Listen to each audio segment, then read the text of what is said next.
Resiko ketika kita melakukan galbay di aplikasi Adakami dan juga Creditas terbaru tahun 2024.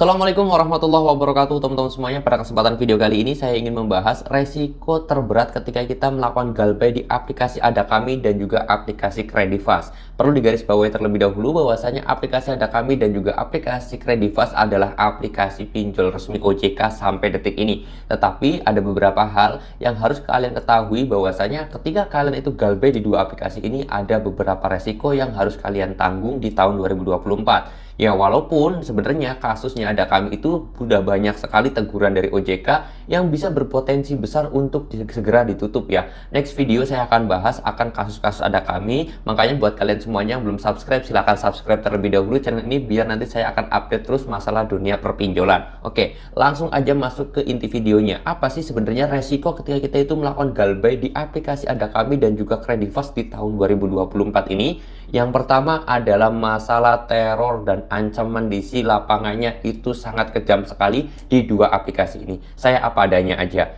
Nah, memang kalau Adakami itu tidak ada di si lapangannya. Kalaupun ada hanya di kota-kota besar, begitu juga dengan Creditas. Tetapi untuk aplikasi Creditas ini agak lumayan banyak di si lapangannya, yang mana itu kita bisa berpotensi kita didatangin terus rumah kita oleh di si lapangannya tersebut, baik dari aplikasi Adakami ataupun dari aplikasi Creditasnya. Nah, kalau masalah teror, ancaman, dan yang lain sebagainya, justru ini yang paling berbahaya ya teman-teman semuanya. Nah, untuk menanggulangi agar kita itu tidak diteror lagi oleh DC, baik DC pinjol Adakami dan juga Creditas, itu sudah saya pernah bahas di video saya sebelumnya. Kalian boleh cek aja video saya sebelumnya, kalian tonton aja karena di situ pembahasannya beda. Bagaimana cara menangani DC agar kita tidak diteror lagi itu sudah pernah saya bahas ya. Kalian boleh cek aja akun-akun saya, di situ sudah pernah saya bahas ya. Itu teroran DC-nya sangat luar biasa dan itu bisa berkepanjangan sampai bertahun-tahun ternyata untuk aplikasi Adakami dan juga Creditas ini teman-teman. Itu pertama. Yang kedua adalah kita kalau melakukan galbay pinjol di aplikasi yang resmi OJK itu sudah pasti ya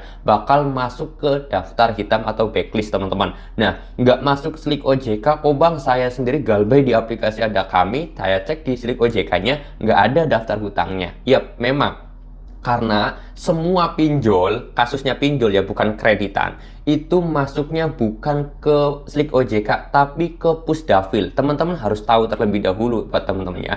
Pusdafil itu apa? Pusat Data Fintech Lending. Karena banyak sekali nasabah pinjol yang belum paham yang namanya Pusdafil itu apa. Pusdafil adalah Pusat Data Fintech Lending yang mana setiap data transaksi nasabah yang melakukan pinjaman di aplikasi pinjol itu masuknya ke Pusdafil bukan ke slik OJK.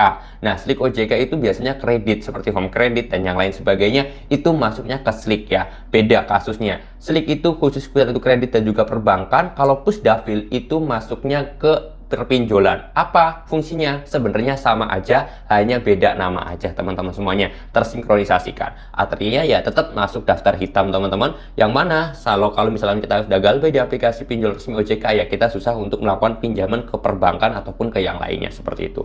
Terus kemudian resiko yang paling parah adalah ancaman dari DC sebenarnya, yaitu masalah sebar data, terus kemudian ancaman, teror, dan yang lain sebagainya. Itu sudah sering banget terjadi oleh nasabah yang sering melakukan galbay. Saya sendiri sudah pernah membagikan tips dan juga triknya. Kalian boleh cek aja video-video saya sebelumnya ya teman-teman semuanya. Nah, kalau untuk masalah lebih lanjutnya ada nggak bang selain itu, selain teror dan juga masuk ke slik OJK?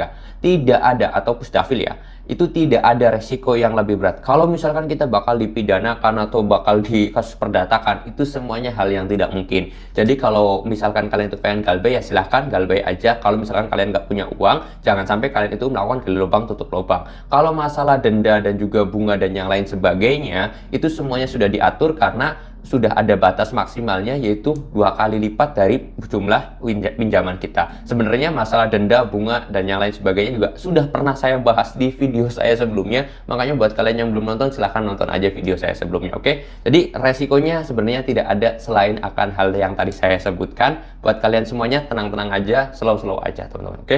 Mudah-mudahan informasi ini bisa bermanfaat. Kalau kalian suka dengan video ini silahkan di like, kalau nggak suka di dislike aja. Sampai ketemu lagi di video saya selanjutnya. Assalamualaikum warahmatullahi wabarakatuh.